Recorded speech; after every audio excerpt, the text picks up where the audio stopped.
Hello दोस्तों, नमस्कार। फिर से आप सभी का एक नए वीडियो में स्वागत। जी दोस्तों, गदर 2 को लेकर अनुपम खेर ने क्या ऐसा बोल दिया। जी हाँ जी दोस्तों, मैं बात कर रहा हूँ गदर 2 मूवी को लेकर, जो इन दिनों में दोस्तों बहुत ज़्यादा ट्रेंडिंग और सनी देओल अपने प्रचार में लगे हुए हैं। जी दोस्तों, अनुपम खेर ने कहा कि दोस्तों जब गदर आई थी तभी दोस्तों बहुत तहलका मच गया था और दोस्तों यह मूवी तो काफ़ी खतरनाक और देखने लायक है और काफ़ी फैंस लोग उतावल हो रहे हैं इस फिल्म को देखने के लिए। जी हाँ जी दोस्तों, मैं बात कर रहा हूँ गदर 2 की।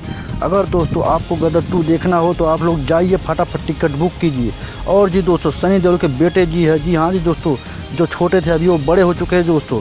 और गदर 2 दोस्तों काफ़ी चर्चे में आ रही है। फैंस लोग काफ़ी एकदम पूरा देख सकते हो आप लोग, कितना भीड़ लगा है इस टिकट को लेने के लिए। जी दोस्तों, गदर 2 में सनी देओल काफ़ी बेहतरीन एक्शन नजर करते हुए आ रहे हैं। और दोस्तों अनुपम खेर ने कहा कि दोस्तों यह मूवी जब गदर रिलीज हुई थी तब दोस्तों काफ़ी दिलों के ऊपर राज कर चुकी थी। अभी दोस्तों 23 साल बाद फिर से गदर 2 रिलीज हो रही है। दोस्तों अनुपम खेर ने कहा, हाथ जोड़ के दोस्तों आप सभी से विनती है कि आप लोग जाइए और गदर 2 को एक बार ज़रूर से देखिए। और दोस्तों काफ़ी अच्छी मूवी है। गदर 2 को देखने के लिए दोस्तों अनुपम खेर ने सभी फैंस को गुहार किए। जी हाँ जी दोस्तों, मैं बात कर रहा हूँ गदर 2। और अनुपम खेर ने दोस्तों काफ़ी चर्चे में चल रहे थे और दोस्तों गदर 2 को देखने के लिए बोल दिए।